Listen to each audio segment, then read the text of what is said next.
Voltamos e vamos continuar esse papo que eu acredito que está sendo muito revelador para muitas empresas e para muitos empreendedores. Jonas e Nathalie, com toda essa informação, gente, que até eu tô impactada, né? Mas dentro desse seu processo, quais foram os desafios que você enfrentou, já que você abriu Manaus, Boa Vista e Belém, né? Então, dentro desse processo, qual foram os gargalos e os percalços que você... os grandes desafios que você teve? De fato, quando a gente está empreendendo, a gente passa por muitas situações. Então, a captação de recursos, a elaboração de um projeto, porque às vezes as pessoas não querem gastar tempo elaborando um plano de negócios, um plano, um projeto, porque você não pode sair assim loucamente, só porque você é apaixonado por aquele negócio, você vai achar que aquilo vai dar certo.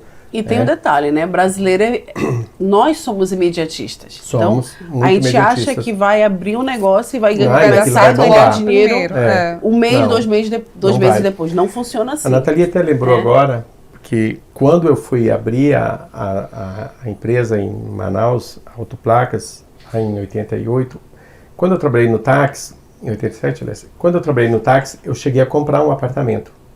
Comprei um apartamento e para eu pagar o frete dos equipamentos, então as máquinas já estavam vindo, os materiais já estavam vindo e eu não tinha o recurso para pagar o frete.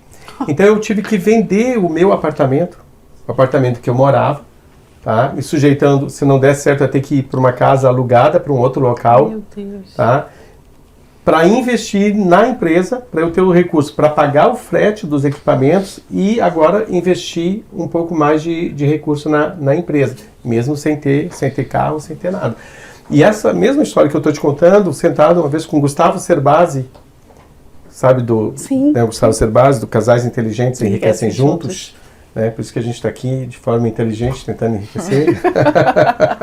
Vai ser uma mulher maravilhosa. E aí eu contei para o Gustavo, e aí um dia ele estava até fazendo uma palestra, aqui mesmo em Belém, e eu fui lá assisti-lo, e ele me viu entrar, ele estava no palco, ele disse, Jonas, fazer isso só para quem tem coragem, né? Aí ele acabou contando um episódio que você às vezes tem que vender, abrir mão daquilo que você tem. Perfeito. Não tem nada de errado. Claro, se você acredita naquele negócio, que aquilo vai dar certo, você fez um planejamento, que é importante o planejamento. Né? Eu vou planejar. Então, onde é que eu vou captar os recursos para eu fazer isto? Porque eu preciso de dinheiro. O dinheiro não vai cair do céu. Por mais que eu creia em Deus e confie, mas eu tenho que ser inteligente, né, e partir para o mercado. Saber onde está pisando, exatamente, né? Sair para o mercado.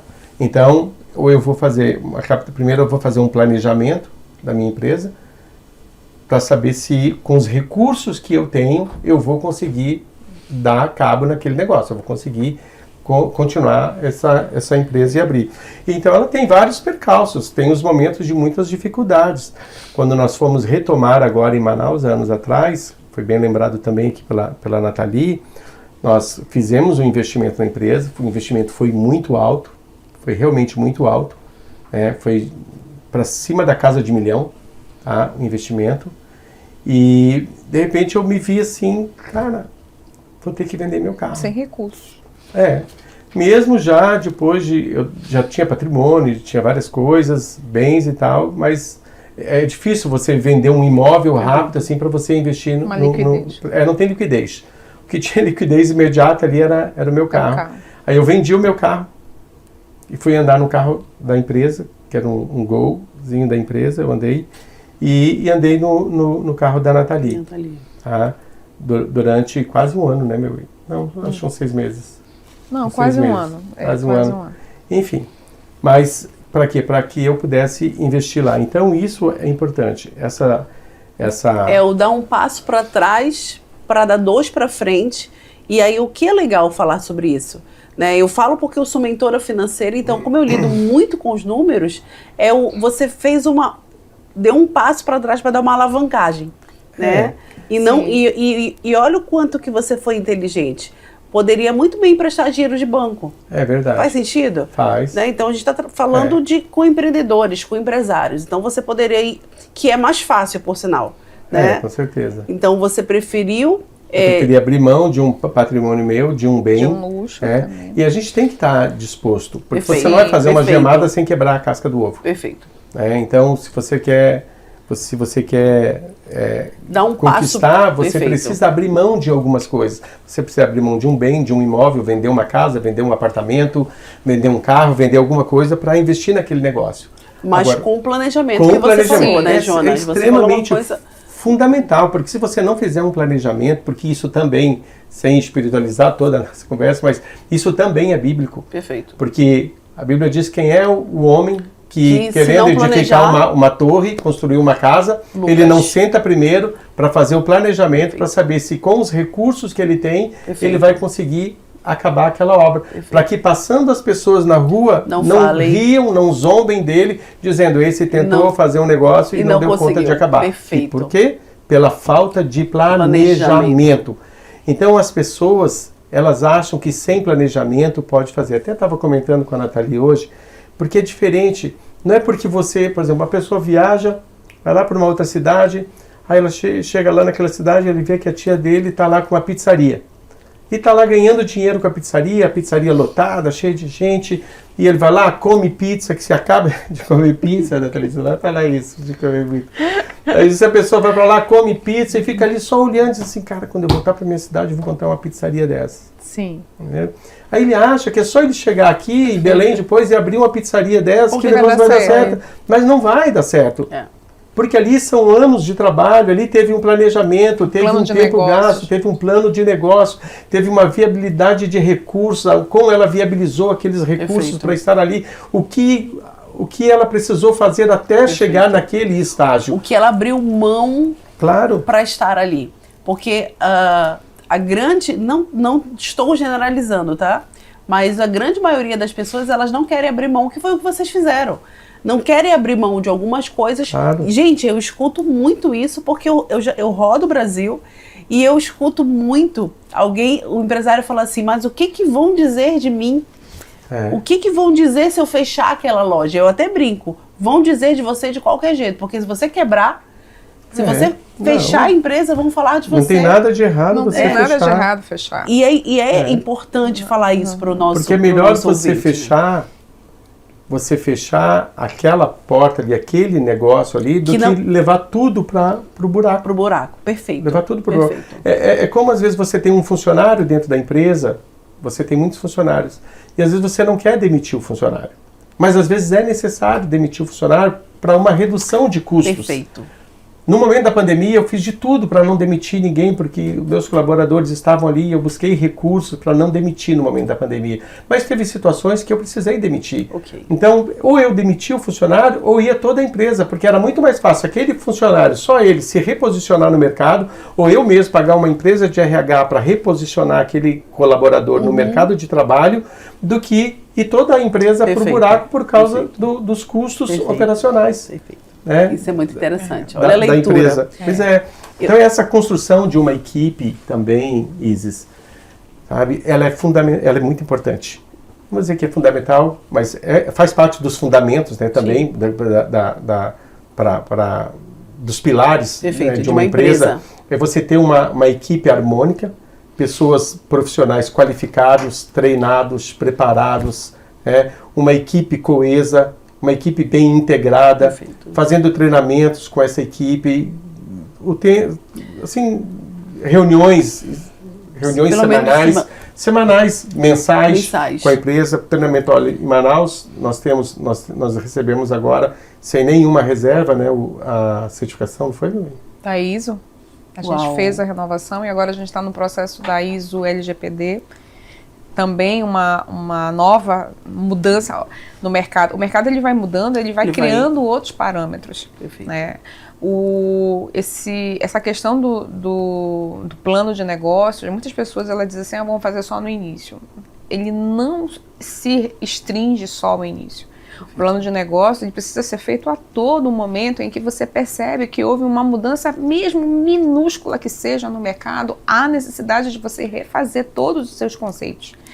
Então, assim como hoje existe uma lei de proteção de dados nós trabalhamos com informações, apesar da informação não ser nossa, mas a gente, de uma certa forma, ela passa por nós. Perfeito. Então, nós vimos a necessidade também de nos adaptarmos para a ISO LGPD. Então, é uma outra etapa, é uma outra fase. Então, o tempo todo a gente está em busca desse aprimoramento e entendendo essas pequenas modificações que ocorrem no mercado. E trazendo o que você falou, quando o pequeno, ele olha assim, mas a Nathalie e o Jonas são grandes. Só que aí é parar para pensar no que nós falamos no começo do programa. O Jonas teve um sonho que começou pequeno, que agora é um sonho que se realizou e se transformou em um sonho grande, mas você já foi pequeno. Sim, então eu costumo dizer para os meus mentorados, se você não se organizar quando pequeno, quando grande dá muito trabalho. Então, organizar agora a casa enquanto eu sou pequeno vai ser muito melhor do que quando você estiver grande, que a estrutura vai ser maior. Ninguém começa grande. E o trabalho... Ninguém começa grande. Perfeito. A gente vai crescendo. Eu tenho um monte... Você não começa uma construção de uma igreja pelo sino. Perfeito. Você começa pelo alicerce, pela pedra fundamental. Pela fundação. Pela fundação. Aí você vai edificando e lá em cima coloca o sino. Perfeito. Eu tenho uma pergunta aqui. Como identificar oportunidades de crescimento e as aproveitarem ao máximo, né? Eu acho que você já falou muito de como você cresceu, de como você começou, né? E o que se acontecer... uma coisa bem interessante. O que tira o sono do Jonas e da Nathalie? Dentro desse processo todo, dessa construção toda, o que tira o teu sono hoje? O que tira o sono de vocês hoje? Olha, nós estávamos conversando hoje, eu e a Nathalie. E essa resposta ela perguntou se eu tinha uma resposta para isso. Na verdade, eu vou te dizer a minha resposta e a Nathalie vai dizer a dela, que a dela foi muito... Não vou dizer que foi muito melhor, mas foi mais relevante, né? Eu disse, assim, acho que porque eu confio tanto, eu digo, nada me tira o sono. Nada me tira o sono. Que bom. Mas a Nathalie, ela deu uma outra resposta. Eu perderia o meu sono a partir do momento em que eu percebesse que Deus não estaria mais comigo, que eu estaria sozinha. Então, lá em Êxodo, não sei se é 35, né? Que Moisés diz assim, que eu só vou sair daqui se tu fores comigo. Então, eu digo que para eu perder meu sono, eu senti que a presença de Deus não está mais nesse negócio, não está mais nessa administração, não está mais nesse relacionamento, não está mais nesse financeiro. E aí esse vazio de solidão me faria muito... Perder o sono. Eu também perderia o sono. Eu também perderia o sono. Tu sabe que lindo, que resposta linda, Nathalie. É muito linda essa resposta. Eu gostei também da resposta da Nathalie. Muito coerente. Verdade. Sabes que uma outra coisa que quando eu vou montar a empresa, eu tenho a oportunidade de um negócio, eu vislumbro um negócio. É uma outra coisa para o pequeno, médio e grande empreendedor. Não pense só a nível local. Não abra um negócio só para pensar a nível do seu bairro, o nível da sua família, o nível dos amigos, das pessoas que você conhece. Porque isso aí não vai dar certo. Isso vai quebrar. Porque você não abre o negócio para vender para amigo. Você não abre, aliás, os amigos nem vão lá comprar. Perfeito. O amigo é o que menos compra. E a família também é o que menos compra. É verdade, né? É o que menos compra. Exatamente. É mais fácil você vender para um estranho do que vender para a própria família. Exatamente. Então, você pense a nível da sua cidade, pense a nível estadual e pense a nível da sua região. Geograficamente, eu estou no norte. Eu tenho um negócio, então quando eu penso num negócio, que eu vejo uma oportunidade aqui para Belém, eu já penso logo em Manaus, penso logo em Boa Vista, penso logo no Maranhão. Eu penso nessas regiões porque a imagem mesmo, quando nós abrimos a imagem também comunicação, nós abrimos Belém, Manaus, São Luís, Macapá e Boa Vista em Roraima. Nos 5 estados nós temos ainda, né? Muitos painéis em muitos lugares. Então, mas eu sempre penso a nível regional, geograficamente, aonde eu estou e aonde eu posso alcançar. Pegando isso que você falou, que eu acho que é uma das chaves de qualquer empresa, tá? Eu vou pegar essa fala que você falou, que você pensa global, né? Você não pensa local, você pensa global. Qual é o segredo de fazer com que outras com que várias empresas funcionem sem o Jonas onisciente, onipresente, porque nós não somos nem onisciente nem onipresente. Qual é o segredo? E aí eu tô perguntando para saber para mim, porque eu imagino como é que eu faria de ter várias escolas de negócios em outros lugares. Qual é o segredo, Jonas, de fazer com que várias empresas funcionem em lugares diferentes? Em primeiro lugar, você tem que pensar que você nunca vai crescer sozinho. Perfeito. É impossível você crescer. Você cresce sozinho só até um determinado ponto. Mas se você quer crescer mais, você quer expandir, você precisa levar pessoas parceiras junto com você. Perfeito. Você precisa levar uma equipe com você.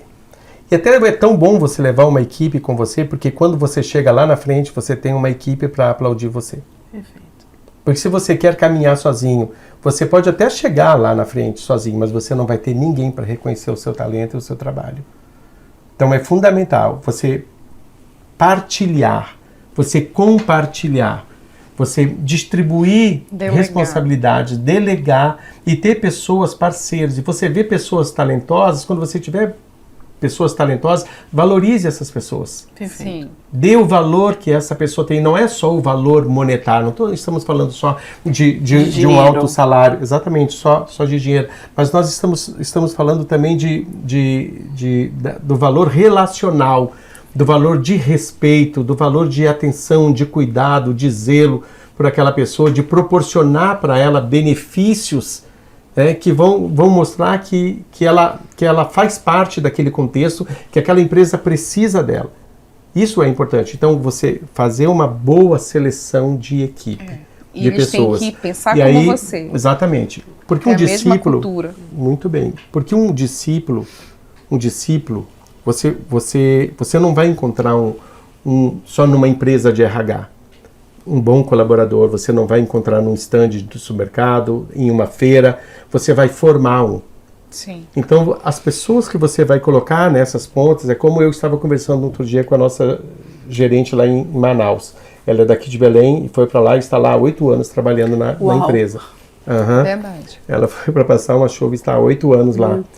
E aí, em determinadas situações, eu digo para ela, Kelsiane, você precisa pensar como é que o Jonas agiria aqui nesse momento? Quando você estiver falando com alguém, quando você estiver para resolver um problema, quando você estiver aqui lá, o Detran, quando você estiver com alguém que você precisa resolver, como o Jonas agiria? Porque você sabe como eu agiria, é só você parar para pensar. Porque eu sou um espelho para você. Eu sou a sua referência. Então, por quê? Por que eu posso dizer isso? Porque eu sou para ela uma referência, para os meus colaboradores. E uma coisa muito especial, porque o colaborador ele precisa se sentir valorizado, integralizado. Ele precisa se sentir amado, ele precisa sentir que ele faz parte daquele contexto. Se eu faço parte do problema, quando a Nathalie eu faço chega da solução, lá na empresa, ela não vai nem na sala deixar a bolsa dela, deixa logo ali na recepção e vai lá dentro da empresa e cumprimenta e abraça todo mundo, todos os colaboradores. A Kelsiane diz, olha, amanhã o chefe vai chegar, todo mundo vem com a cabelo lavado. Porque eu chego e abraço, dou um beijo na cabeça. Então, por quê? Porque eu acho que isso e a gente chama eles pelo nome. Claro, você tem uma equipe pequena ainda, né? É muito mais fácil de você, exatamente, e a gente chama eles pelo nome. Uma das coisas que eu sempre digo, Isis, também, e assim, que às vezes as pessoas dizem, você tem que vestir a camisa da empresa. Eu digo, não, você não tem que vestir a camisa da empresa. Você tem que vestir a sua camisa. Vestir a camisa da sua família, a camisa do seu filho, a camisa da sua família, de modo geral. A sua camisa, a sua camisa. Por quê? Porque você vestindo a sua camisa, você vai produzir mais. Eu estou vestindo a camisa aqui da minha família, eu quero gerar para a minha família. Perfeito. Eu estou pensando, eu estou trabalhando, eu estou produzindo, pensando no bem-estar da minha família, em pagar uma boa escola para o meu filho, oferecer uma boa condição de ele ir para a escola, ou ter um carro para que ele possa levar o filho dele para a escola. Isso é importante. Perfeito. Então é importante eu ver esse crescimento. E quando eu vejo que um colaborador ele compra um carro novo, ou ele fez um consórcio, ou ele fez um financiamento, eu fico feliz, sabe por quê? Porque eu vejo que ele está acreditando na empresa. Perfeito. E detalhe, a empresa aonde esse colaborador está hoje é o meio para que ele consiga realizar os sonhos dele. Claro. E esse é o grande, é o que parece que está sendo quebrado isso nos processos. Então, se eu não entendo que a empresa onde eu estou hoje vai fazer com que eu alcance o meu sonho de conseguir minha casa, de levar meu filho para a faculdade, de comprar minha moto para não pegar mais ônibus, e ele não entender que ele precisa vestir a camisa dele, e essa camisa vai fazer com que ele chegue nos lugares mais altos, ele está fora do processo. Olha, né? Um sonho que se sonha junto. Perfeito. É realidade. É realidade. Olha, uma coisa muito importante, nós sabemos que o maior patrimônio de uma empresa não são as máquinas, não são as ferramentas que ela tem, não são os recursos que esta empresa tem, mas ela tem dois grandes patrimônios, a empresa. O primeiro patrimônio da empresa é o colaborador. Colaborador, o parceiro, o colaborador, o funcionário da empresa. Ele é o teu maior tesouro. E se esse tesouro ele é bem cuidado, ele é bem tratado, é tratado com amor, com carinho, com zelo, com esmero, então ele vai atender bem o quê? O teu outro patrimônio, que é o teu cliente.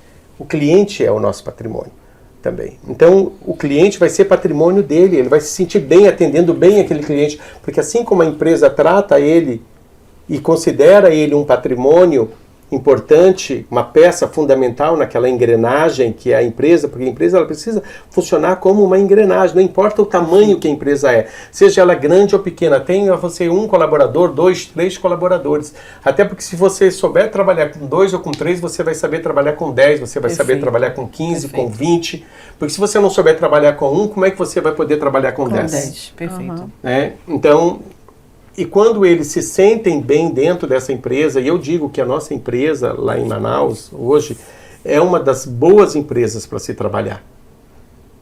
Todos os nossos funcionários, nossos colaboradores, eles têm os benefícios deles, eles têm plano de saúde, eles têm vários benefícios, e inclusive a gente faz alguns eventos, e eles sempre são premiados, todos eles recebem presente, todos eles em todas as épocas, ou época do Dia do Trabalhador, ou no final do ano, e nós já fizemos um dia uma surpresa para alguns colaboradores, o colaborador que nunca faltou, não teve nenhuma falta, não importa se tinha sido comprovado, né, que, mesmo contestado, que nunca faltou, nunca deixou de ir à empresa. E por acaso era uma senhora que cuidava da limpeza e da manutenção do prédio. Nunca faltou. Nunca faltou nenhum dia ao trabalho. Nunca levou um atestado. Ela nunca deixou de estar lá. Uma pessoa idosa, uma pessoa. Ela todos os dias ela estava sendo comprometida com a empresa. Para você ver, se ela passasse por uma empresa para uma seleção numa empresa de RH, talvez ela não seria aprovada, não passaria para trabalhar na empresa. E eu gosto desses desafios. Eu digo, essa aí é a pessoa que eu quero para trabalhar comigo. Eu quero essa pessoa. Então, ela foi trabalhar ali conosco. E aí, a Nathalie disse assim, nós vamos comprar uma televisão e dar para ela. Ai, que legal. Que a Nathalie tinha conversado, saber o que é essa pessoa. E aí, nós compramos uma televisão e demos para ela no final. Mano, essa mulher chorava tanto, tanto. Ela dizia que ela não tinha uma televisão em casa. Não tinha televisão, ela não tinha uma televisão. Olha como uma pessoa dessa se torna grata. Claro, né? A pessoa se torna muito grata para a empresa. Os filhos dessa pessoa são gratos pela empresa onde ela trabalha, porque ela está vendo que a empresa onde ela trabalha está honrando o trabalho dela. E até quero fazer um parênteses em relação a ela, porque ela nunca tinha assinado carteira. Ela já tinha quase 50 e poucos anos, nunca tinha assinado carteira. E ela já estava, ela fez um tempo ali conosco, uma contratação que a gente fez. E aí eu chamei ela para conversar e disse, dona fulana, eu quero que a senhora traga a sua carteira, porque a gente vai fazer o registro da sua carteira. E aí eu não entendi na hora que ela chorou tanto. Gente, ela chorou tanto, chorou tanto. E aí eu fui perguntar para ela, mas por que esse choro tão intenso? Aí ela disse, nunca ninguém tinha assinado a minha carteira. Então tu observa que coisas pequenas, elas fazem assim uma grande diferença. Entendeu? Eu tenho certeza que vocês estão sentindo e estão aprendendo muito nesse segundo bloco. Tem mais no terceiro bloco, porque eu tenho certeza que o que está acontecendo aqui é algo que você vai levar para dentro da sua empresa. Pequenas coisas que a gente precisa fazer dentro dos nossos próprios negócios e que vão fazer grandes diferenças. Até o próximo bloco.